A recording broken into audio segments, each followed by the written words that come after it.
माँ तो माँ होती है। बोलो माँ। मैं राजू बोल रहा हूँ। कैसी हो माँ? मैं ठीक हूँ बेटा। ये बताओ तुम और बहू दोनों कैसे हैं? हम दोनों ठीक हैं माँ। मैं तुम्हें बहुत याद करता हूँ। अच्छा सुनो माँ, मैं तुम्हें लेने के लिए अगले महीने भारत आ रहा हूँ। तुम किस बारे में बात कर रहे हो बेटा?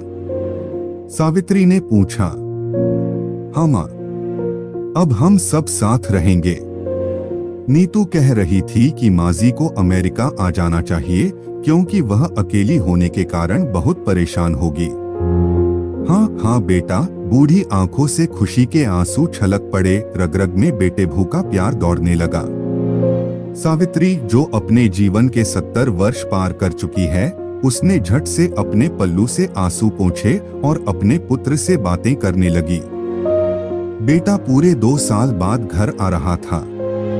बूढ़ी सावित्री ने दौड़कर मोहल्ले भर में सबको यह समाचार सुनाया। सब खुश थे कि चलो बेटा और बहू के साथ चैन से बुढ़ापा कट जाएगा। राजू अकेला आया था। उसने कहा कि माँ, हमें जल्द ही लौटना है, इसलिए जो भी पैसा किसी से लेना है ले लो, और तब तक मैं एक प्रॉपर्टी डीलर से घर के बारे में बात करूंगा। घर? माँ ने पूछा। हाँ माँ, अब ये मकान बेचना पड़ेगा, वरना कौन इसकी देखभाल करेगा? हम सभी अब अमेरिका में ही रहेंगे। बूढ़ी आंखें घर के कोने कोने में इस तरह झांक रही थीं मानो किसी मासूम बच्चे को दुलार रही हों। राजू ने जल्दबाजी में मकान को औने पौने दाम में बेच दिया। सावित्री देवी ने उन आवश्यक वस्तुओं को एकत्र किया जिनसे उन्हें गहरा लगाव था। राजू ने पहले ही टैक्सी मंगवा ली थी। एयरपोर्ट पहुंचने पर राजू ने कहा, माँ आप यहाँ बैठो, मैं अंदर जाकर सामान की जांच, बोर्डिंग और वीजा का काम संभाल लूंगा। ठीक है बेटा। सावित्री देवी पास की एक बेंच पर बैठ गई। काफी समय बीत गया। सावित्री देवी, जो बाहर बैठी थी, लगातार उस दरवाजे की ओर देखती रही जिससे राजू गुजरा था, लेकिन अभी तक बाहर नहीं आया था। यह सोचकर कि अंदर शायद ज्यादा काम होगा, बूढ़ी आंखें फिर से देखने लगी। अंधेरा हो गया। एयरपोर्ट के बाहर भीड़ भी कम हो गई थी। माताजी, तुम किससे मिलना चाहती हो? एक कर्मचारी ने बुढ़िया से पूछा। मेरा बेटा टिकट लेने अंदर गया है। वह मुझे अमेरिका ले जा रहा है। सावित्री देवी ने घबराहट में कहा। माताजी, अंदर कोई यात्री नहीं है। अमेरिका जाने वाली फ्लाइट तो दोपहर में ही चली गई। क्या नाम था आपके बेटे का?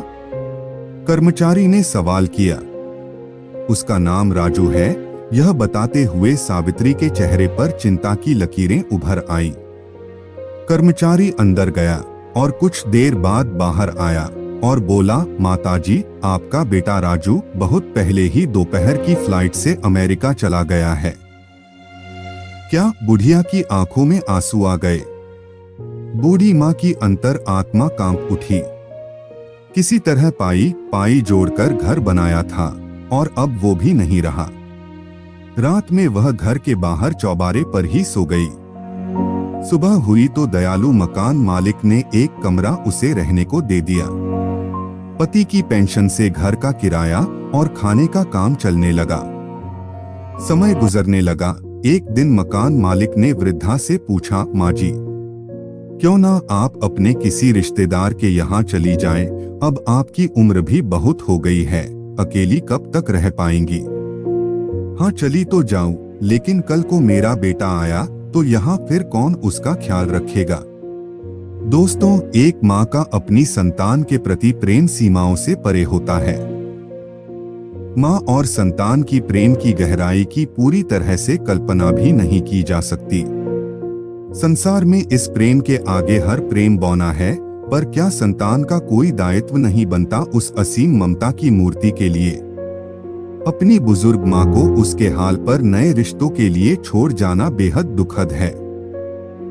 जरा उस क्षण की कल्पना कीजिए। जब आपके बच्चे आपके साथ भी इसी तरह का व्यवहार करें। इसलिए रिश्तों के अटूट बंधन को जितना सहेज कर रख सकते हैं उतना सहेज कर रखिए, ताकि आने वाली पीढ़ी भी उसी का अनुसरण करे। यदि ये कहानी आपको अच्छी लगी हो तो लाइक जरूर कीजिए, और चैनल पर नए हैं तो सब्सक्राइब बटन प्रेस करके नोटिफिकेशन बेल आइकॉन पर टैप जरूर करें, ताकि इसी तरह की अच्छी अच्छी कहानियों की अपडेट आपको मिलती रहें।